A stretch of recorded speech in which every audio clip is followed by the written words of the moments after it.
Hello, welcome to another episode of Generally Speaking. I'm your host, Bill Lawrence, on this wonderful Saturday.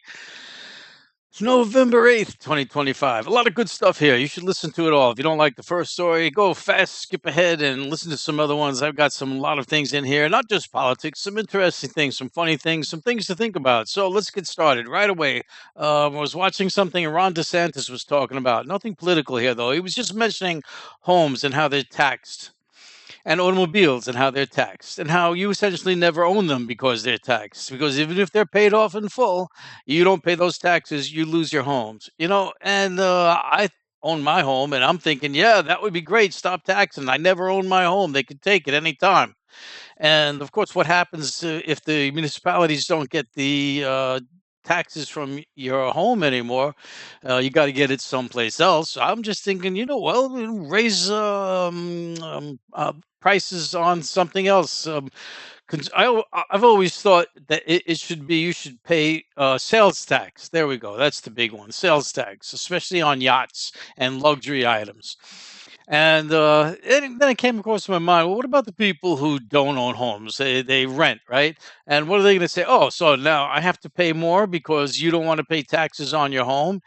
And I thought, oh, that doesn't sound right. But no, it does sound right, because I shouldn't have been paying taxes on my home in the first place, if you ask me. Now, the real thing about taxes is you want to say, listen, nobody wants to pay taxes on anything. The government's got to get money, to fund the things that we all need, that we share in common. So, yeah, taxes have to happen. It's just where you get them taken and from whom and how and why and blah, all the details. So, but at any rate, am all for personal property should not be taxed. Once you own it, you own it. And this reminds me of another story I was talking about once before. How starting with things like software, like Adobe Photoshop, used to be you bought it, and then they started these pay for it every year, subscriptions. Yes, subscriptions. And I was upset with that at first, but then I realized that I like to have the most up to date copy. So usually, when a year rolls around, I would get a new copy and have the new stuff that's in there. So I was almost thinking, I don't know, maybe subscriptions aren't so bad if I keep buying new copies anyway. But still, that should be up to me. I shouldn't have to rent it, and then suddenly the copy I had no longer works because I haven't paid my monthly subscription. So, I mean, there's my discussion on that. So, here, what else? Oh, Israel. This is a story I wanted to talk about in another video, and I didn't get a chance. So, they've got in the army, the legal corps. In this country, we call them JAGs, judicial something adjudicants, generals. I don't know, but so does Israel. Make sure everything's legal. None of the soldiers are doing anything wrong, and nobody's trying to sue the army for something. And in the case of Israel, where they're always doing something wrong, the person in charge of that, or has got quite a job, trying to deflect and keep everybody away that's trying to sue them. And this happened to be a young lady. She's a general, a major general. I don't understand the general hierarchies, but she was a major general, and I guess she just got tired of it. She couldn't take it anymore, so she released one of the videos of a Palestinian girl prisoner who was raped by the Israeli soldiers. And this raised such a ruckus in Israel, you wouldn't believe it, but except for the most horribly wrong reasons. The outrage was that she released it. Not that the girl was raped, but that she released it. And there's all this, clamoring to have the whistleblower arrested and confined and punished. Even the soldiers who did the raping, they're upset. They feel offended that they're being outed and that this woman did such a thing. This is like crazy. Israel's gone from, we used to think well of it, the only democracy in the Middle East, to now they're becoming the worst, most horrible place on the planet. You compare them, pick a horrible place. Israel's right next to them, or even on top of them, above them. All right, so what do we got? Mamdani, the won the mayoral election in New York, and the right wing's going crazy, absolutely crazy. I wasn't happy when Trump won. I'm not a Trump person. I'm not a Republican. I'm a Democrat, liberal. I guess you got that impression by now. But my sentiment was, look, sometimes the Republicans win, sometimes the Democrats win, and I figure, we're just going to have bad times when the Republicans are in, but it won't be the end of the world. And now it is becoming the end of the world. They are, just doing the worst things possible. The government is nothing but Trump's fiefdom. That thing with Musk coming in and tearing up all the agencies, going in there, taking out all the information about the people, going into the Treasury. The Treasury, they got access to all the money. And they're going in with secrets. They would make accounts that nobody knows who they were and then erase them so there's no path about them. And then they're firing all these agencies. Goodbye, Department of Education, firing all the people that work for them. I guess that's their idea of, making small government. I was watching someone talking about, yes, big government never works. I said, do you even know what big government means? What? It's obviously not some, physical size, like, well, they cover 200 acres. So what is it? Is it how many people are working in the government? Is it how much money they get paid? I mean, do you want to have fewer senators, or you want to have fewer, people working? So like how they just, eliminated half the workforce. Is that the answer? You eliminate half the workforce, and what? And now it's going to work. When it was big, it didn't work. So you eliminated all those people. So what? Now it works. I don't think you know what you're saying when you say big government doesn't work. Listen, bureaucracies, big organizations, they can have issues with performing things, and sometimes corporations are better. Well, they're not as big as a government, but corporations have their issues too. Which the fact is that the only thing they're interested in is their corporation. So plus and minuses on all sides. But any rate, they're going crazy over Mom Died. The New York Post posted a picture of him, cartoonish picture, right, holding up a hammer and sickle, and everything you could think of racist, Islamophobia, communist, Marxist. They're rolling them all into one. It's like a Frankenstein creature you never saw before. They go crazy, these right hand people. Like I said, Trump got in. I was okay. He's in. We'll deal with it. When he's out, he's out. We get somebody in and they go berserk. All right, this is another story from Lena Petrova, talking about the consequences of the government shutting down. You think, okay, the government shut down. I know, to me, I just thought, well, it doesn't mean much to me. I know there are layoffs and it's bad for those people, and even some of them are working without pay, which that just is a mind-blowing thing. You don't see any of the Congress people working without pay. No, and that's one of the changes we should have. When things get back to normal, if it ever happens, we've got to make a whole bunch of changes after this disaster we've seen. And I think one of them is, that Congress should not get paid if there's a government shutdown. And I think another one is they shouldn't have the health care that none of us in the real world get. And then I would also say something about, you've been in there for one term. That's all you need, one term, and you got lifetime pension. You got lifetime, money coming in for the rest of your life. I don't think that. Now, I mean, all those things I'm mentioning, they're not even things relevant to the horrors that have been happening since Trump's been in, and what presidents can get away with, and like this immunity thing. They got to do something about getting rid of this immunity, and that insurrection thing. We didn't know. We got clearly in there. If you're an insurrectionist, you can't be a member of the government. And then this thing that was clearly in there suddenly is not so clear. It's all fuzzy and vague, and so many things have got to be nailed down. All right. So anyway, Lena Petrova, she was talking about consequences of the shutdown, and it was really amazing how many things are no longer going to be functioning, and the ripple effects that go along with that. Because the government hires so many contractors, and it spreads out. It's a trickle down thing, and a lot of stuff is being impacted by this. All right, this is from Legal AF, the tariffs, and are they legitimate, allowed, legal? Because really they're not. Congress is the only one that's supposed to allowed to enact tariffs. So this is going before the Supreme Court, and it's kind of funny to me, sad. The whole thing is sad that they're discussing, the pros and cons. Do they really have a case, or they don't have a case? It's so clear that he does not have any case, and yet they just want to bend over so far backwards to try and help Trump. that it must be killing them. It must be truly killing them because it's so obvious he has no rights to do this. He tries to claim, well, it's foreign relations. President deals with foreign relations. You shouldn't have Congress should have nothing to say about me with foreign relations. But no, it's tariffs. Yeah, sure. It ends up being foreign relations. Maybe that's another thing they got to clarify. There's so many things this president has showed the problems that we got to clarify with this country.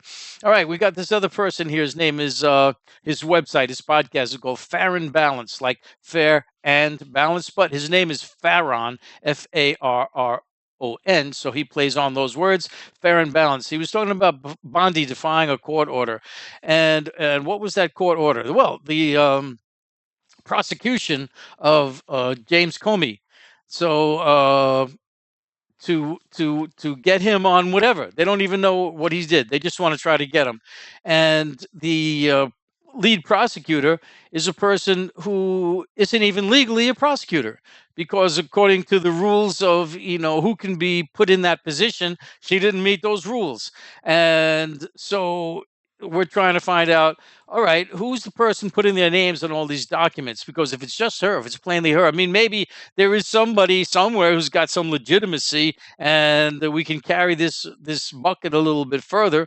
But the judge, she knows there's nobody there, and she wants to get the grand jury proceedings. She wants all the proceedings that happen in the grand jury where she will actually see what this young lady was involved, that no one else was involved, and she wants to see those documents. And Bondi, the head of the Department of Justice, says no. I'm not going to give them to you. I'm not going to show them to you. This is the radical right government that we have, the Justice Department. I'm not going to show it to you. And so, what can the judge do? The judge can actually freeze her assets and the assets of anyone else that's involved or associated or responsible with this. And freezing assets, that's a really bad deal. I mean, when you don't have your money anymore, what can you do without money? Nothing.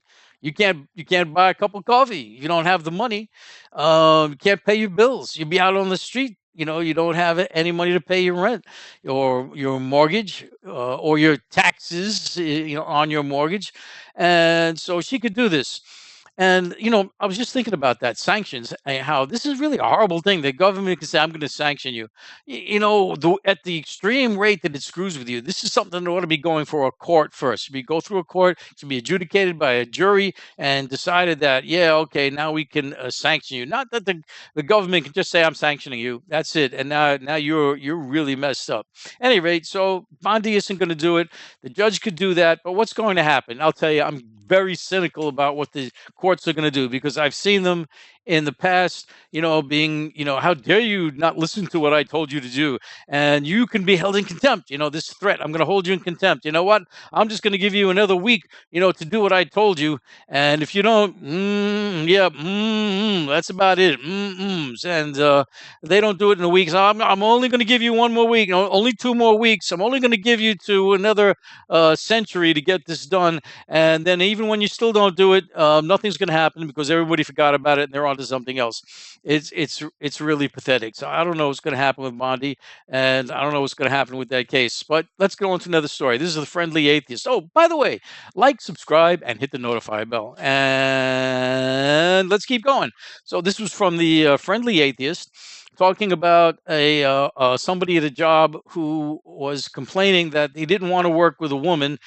Just if he had to go out on a job, he was a HVAC worker, did the AC conditioning, heating, and his company hired. He'd been there a long time doing his job, fine, but they hired a woman and they were going to send him out, the both of them, to take care of some business.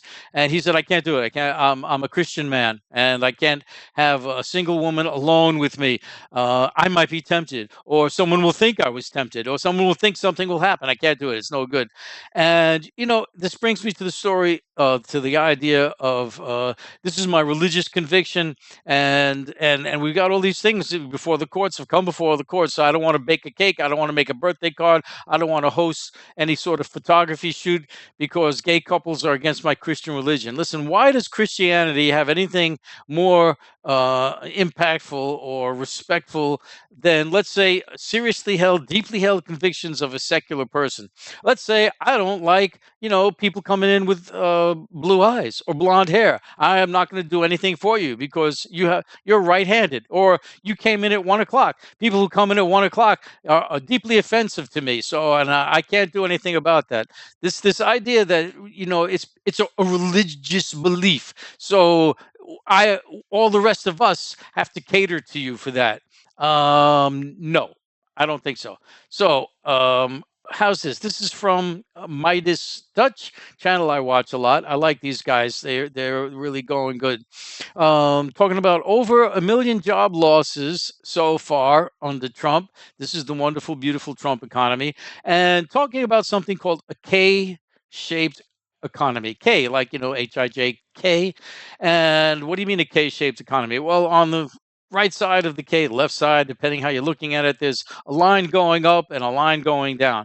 And these represent, the people doing poorly or doing well. And who's doing poorly? You and me, we're doing poorly. I'm not doing, too poorly. I'm retired now, so I'm hanging on by a thread. And so that's not so bad for me, but for a lot of people, it's bad. But meanwhile, there's a silver lining in the cloud for some people, and of course, that's the billionaires. They're doing good. So, and in the rest of the gray cloud is everybody else. Now, here's another story. OpenAI, that's a company which deals with AI. They are under, they're on a roll. They're on a roll with developing their programs, their equipment, their factories, their production sites, and it takes money, and they got to borrow money. They've got a lot of money, but they still have to borrow money. They want the government to give them a loan, okay, a loan, but they want the loan guaranteed. You know, they know what they're doing. They've got all the right plans, but anything can happen in this world, right? And suddenly, oops, wow, I can't pay this money back. This fell through, and you hate to be out all that money. So, Mr. Government, can you just please guarantee this money? Yeah, wouldn't we all love that? I want to go buy a car, and and I'm going to take out a loan, but I'd like you to guarantee it in case I suddenly can't pay it. I lose my job and I can't pay the loan. Please guarantee my loan. You know, who knows? Will they get it? Wouldn't surprise me. Oh, let's go to another topic. This is a funny one. Yeah, I hope you just skip ahead if you find something you don't like. Hit the fast forward button. Go up ahead. Underwear, outerwear. What are you talking about? I was watching this article. This is a new thing going on where starlets, stars are walking around in their newest, latest outfits. They come up with some crazy outfits. What's this now? They're wearing underwear, underpants. That's their outfit. They're going in underpants. Oh no, they're not really underpants. They're made of some different material. They've got some slightly thicker waistbands or something like that. It's underwear. They're walking around in underwear. These guys are kooky people. They pushing the envelope, going further and further into the strip world. So, anyway, there you go. This was that one. His one. Another story about a YouTube account that was totally deleted. It was anti-Israel, and so all the records of the atrocities that Israel has committed were just totally erased. This person's account was erased, and this is terrible just for historical purposes.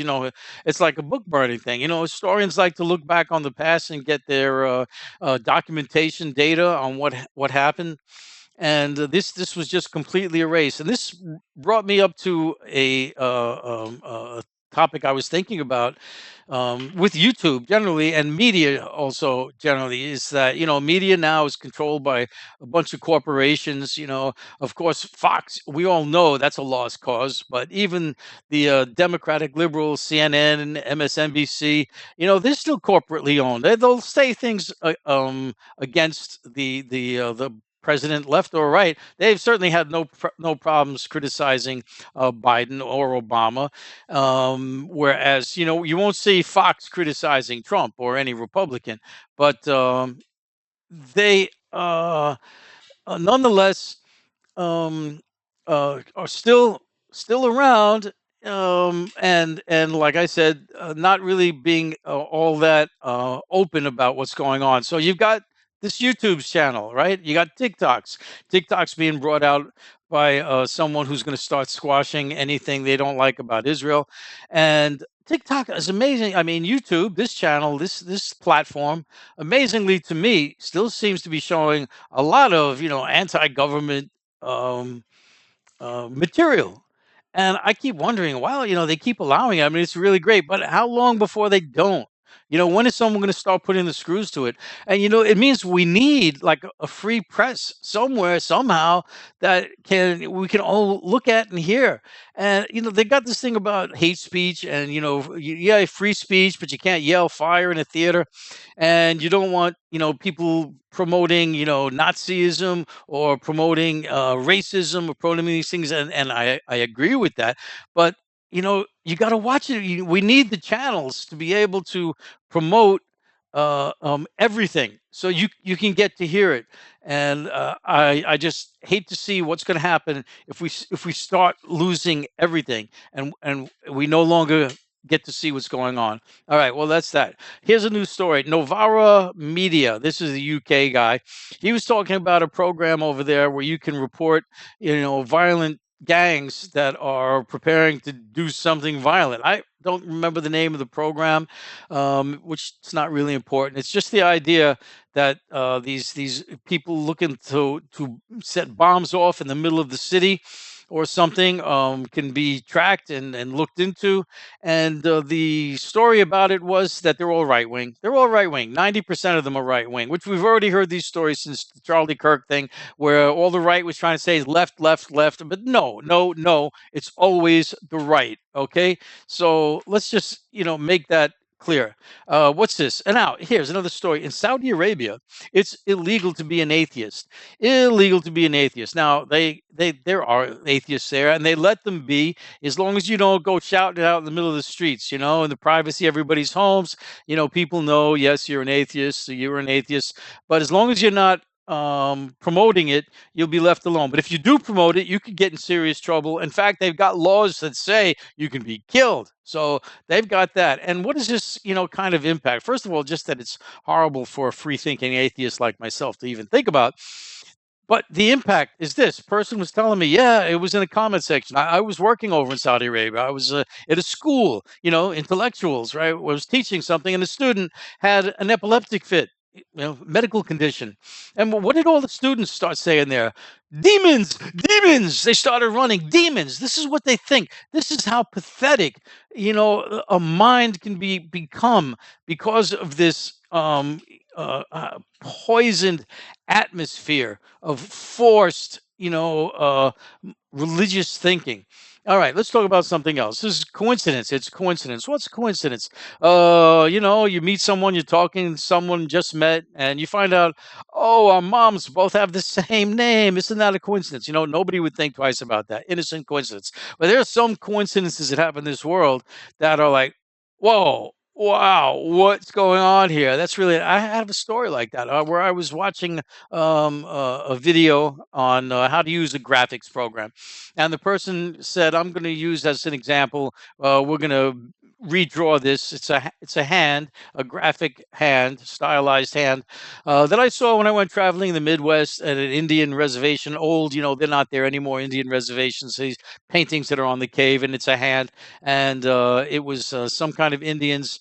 I'm going to say the Navajo, but it's not the Navajo. And I wanted to say Ashkenazi, but I'm thinking that's a Jewish group in Europe. So anyway, so it was this hand. Okay, very nice. So it's a hand.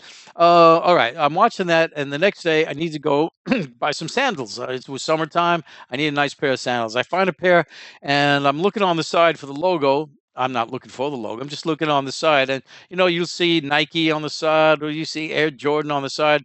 Nope, this was a logo, but it was a hand, and it was exactly that same hand that this person used from his Navajo reservation. And well, okay, that's interesting. My eyes aren't popping yet. Well, because, well, there's another thing. This isn't done yet.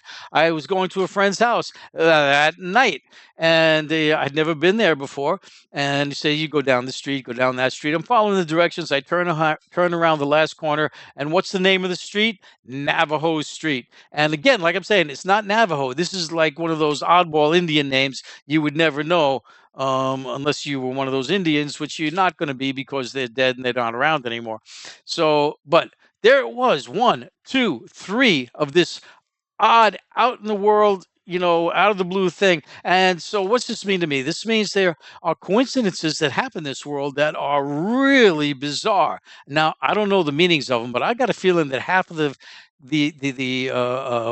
consequence of this is where people start thinking there's gods and spirits in this world that are controlling things. Now, I got to tell you something. I'm a science person. I believe, show me and I believe it.